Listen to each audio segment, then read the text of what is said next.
Hello दोस्तों, स्वागत है आपका आपके अपने चैनल मार्केट सपोर्ट में।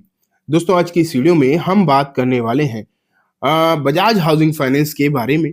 आज जैसे कि आपने मार्केट के हालात देखे, बहुत ज़्यादा खराब थे। मतलब थोड़े बहुत नहीं, हद से ज़्यादा खराब आपको मार्केट जो है आज नज़र आए हैं।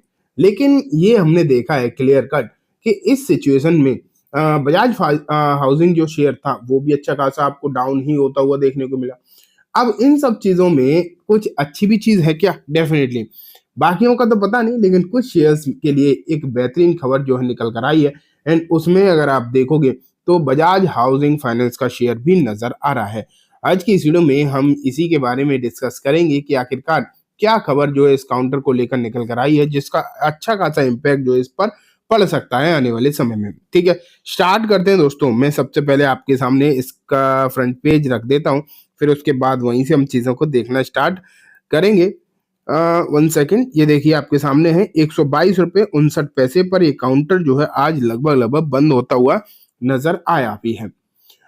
गिरावट के हालात तो पूरे मार्केट में थे, तो ये तो पक्की बात है कि ऐसा नहीं कहा जा सकता कि सिर्फ यही काउंटर में दिक्कत थी और बाकी के सब सही थे। तो ऐसा तो नहीं था, सब जगह दिक्कतें आपको जो है देखने को मिल ही रही थी और इस काउंटर में भी अच्छी खासी गिरावट रही। लेकिन अगर आप इसे ऊपरी स्तर से देखो तो लगभग लगभग 4% के आसपास की गिरावट यहाँ पर नजर आई है। एंड ये 4% की गिरावट अपने आप में कम नहीं होती, आप कह सकते हो अच्छी खासी गिरावट इसे मानी जाएगी। ठीक है, तो ये सिचुएशन आपको यहाँ पर नजर आई है। लेकिन अब बात निकल कर आती है कि जैसे कि पिछले कुछ दिनों में यहाँ पर क्या हुआ है, तो देखो 5 दिन में गिरावट है, 1 महीने में 14% नीचे है शेयर, 6 महीने में 25%।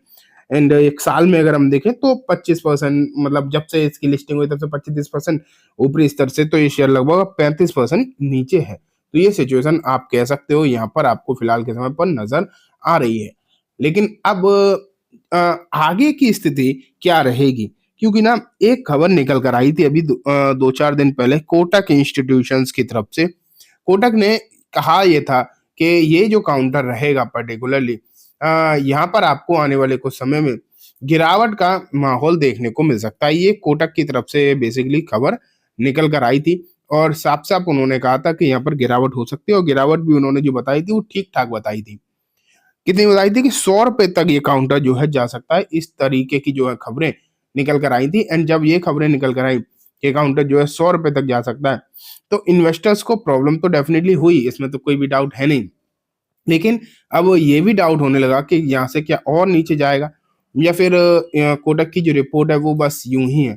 तो मैं अगर आपको बताऊं तो मैं ये तो नहीं कह सकता कि कोटक की जो रिपोर्ट है वो कितनी सही है कितनी गलत है। ये कह पाना तो अभी किसी के बस की बात नहीं, क्योंकि मार्केट की सिचुएशन तो आप देख ही रहे हो। HMPV वायरस की वजह से जो मार्केट में आज ताबड़तोड़ गिरावट हुई है, उसके चलते कुछ कहा नहीं जा सकता। लेकिन हाँ, कुछ अच्छी खबरें ज़रूर हैं, वो आप ज़रूर देखो। एक तो ये खबर निकल कर आ चुकी है, RVNL NTPC green Bajaj housing finance Swiggy share enter AMFI large cap list की डिटेल। तो अभी तक जो हम लोग इंतजार कर रहे थे कि एएमएफआई की जो लिस्ट आएगी बेसिकली, उस लिस्ट में उम्मीद लगाई जा रही थी नोवामा की तरफ से, ये उम्मीद जो निकल कर आ रही थी, कहा जा रहा था कि ये जो काउंटर है वो एमएफआई की लार्ज कैप लिस्ट में चला जाएगा। एंड अगर अब देखा जाए तो अब ये जो न्यूज़ है वो कंफर्म न्यूज़ जो है, कंफर्म न्यूज़ के तौर पर अगर हम देखें तो आ चुकी है कि ये जो कुछ शेयर हैं जो लार्ज कैप में जा रहे हैं। और जनवरी में ही तो होना था रिक्लासिफिकेशन, अगर हम देखें तो जनवरी में ही तो होता है हर साल। तो वो आप यहाँ पर देख पा रहे हैं, जो खबर थी बेसिकली वो खबर जो है प्रॉपर कंफर्म होकर सामने निकल कर आ चुकी है। एंड जब कंफर्म खबर निकल कर आ चुकी है तो इसका इम्पैक्ट तो अब पड़ेगा ही। गिरावट में डेफिनेटली कहीं ना कहीं ये तो हम कह सकते हैं कि मतलब गिरावट हुई है, डर भी है लोगों को, ये तो नॉर्मल सी स्वाभाविक सी बात है, कोई बड़ी बात नहीं है। लेकिन अब जब इसका बेसिकली आप कह सकते हो इन्फ्लो आएगा, क्योंकि इन्फ्लो तो अब जब ये लार्ज कैप में शामिल होगी ये कंपनी, तो होगा क्या कि बड़े बड़े म्यूचुअल फंड होंगे जो लार्ज कैप में पैसा लगाते हैं, वो उन लोगों का पैसा जो है पैसिव इन्फ्लो की तरफ से मतलब यहाँ भी देखने को मिलेगा। एंड जब पैसिव इन्फ्लो यहाँ भी आपको देखने को मिलेगा तो इसमें तेजी की जो है कहीं ना कहीं चांसेस हो सकते हैं। तो बेसिकली एक अच्छी खबर के तौर पर आप इसे ले सकते हैं। ठीक है। अब अगर मैं आपको थोड़ा सा और दिखाने की कोशिश करूं, एक लिस्ट भी अगर देखने की कोशिश करें कि आखिरकार कितना इनफ्लो यहाँ पर आ सकता है, ये एक देखने वाली बात होगी।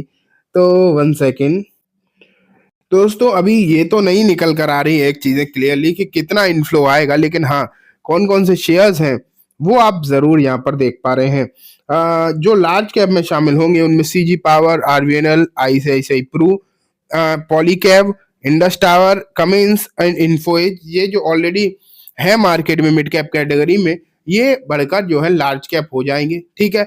लेकिन अगर हम देखें कुछ नई एंट्री है जैसे Hyundai motor, Bajaj housing finance, Swiggy, NTPC, ये जो काउंटर्स रहेंगे ये बेसिकली जो नई एंट्री है एंड ये अब लार्ज कैप की कैटेगरी में शामिल हो जाएंगे। तो ठीक है, तो ये आप देखकर यहाँ पर चल सकते हैं और इन सब मतलब शेयर्स के लिए एक अच्छी न्यूज़ के तौर पर देखी जाएगी।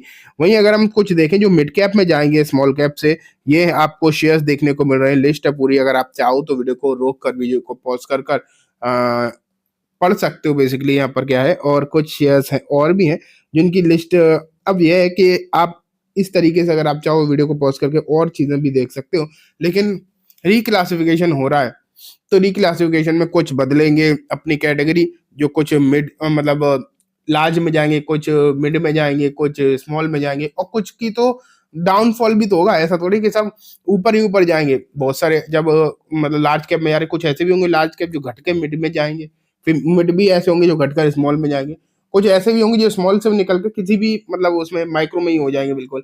तो बेसिकली आप ये मान कर चलिए कि आने वाले समय में इनका इम्पैक्ट तो पड़ेगा। और अभी तक ये चीजें जो हैं उम्मीदें लगाई जा रही थी कि ये हो जाएगा वो हो जाएगा, तो अब अगर हम देखें तो ये चीज जो है फाइनल निकल कर आ चुकी है। अब जो क्लियर सामने जो है निकल कर आ चुकी है कि बजाज हाउसिंग फाइनेंस जो अभी तक लार्ज कैप में एंट्री का अनुमान था, अब अगर हम देखें तो लार्ज कैप में एंट्री जो है इसकी हो गई है।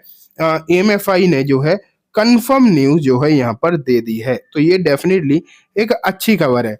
अब बात आ जाती है कोटक के अभी भी जो 100 रुपए के टारगेट है उसका क्या किया जाए। तो बेसिकली वो टारगेट है अपनी जगह पर, अभी हम उसके बारे में क्या ही ज्यादा नहीं बोल सकते, लेकिन इतना जरूर कहा जा सकता है कि उम्मीद है बजाज हाउसिंग फाइनेंस से आने वाले समय के लिए अच्छी हो सकती है। तो यहाँ पर ध्यान जो है दिया जा सकता है। ठीक है। बाकी मार्केट की स्थिति खराब है, इसमें कोई भी डाउट नहीं है। जब तक मार्केट सही नहीं होगा तब तक आप कोई भी शेयर के लिए कॉन्फिडेंस के साथ तो नहीं बात कर पाएंगे। ठीक है। तो चलिए दोस्तों, आज की इस वीडियो में बस इतना ही। उम्मीद है वीडियो पसंद आई होगी। वीडियो अच्छी लगी हो तो इसे लाइक करना, चैनल को भी जरूर सब्सक्राइब करना, जाते थे बेल आइकन दबाना, जिससे कि जब भी मैं कोई वीडियो डालूं आपके पास नोटिफिकेशन सबसे पहले आ जाए। एंड दोस्तों, ये वीडियो सिर्फ और सिर्फ एजुकेशन इन्फॉर्मेशन पर्पज से है, तो इसे किसी भी तरीके की बाइंग सेलिंग की रिकमेंडेशन के तौर पर बिल्कुल भी ना देखें। Thank you.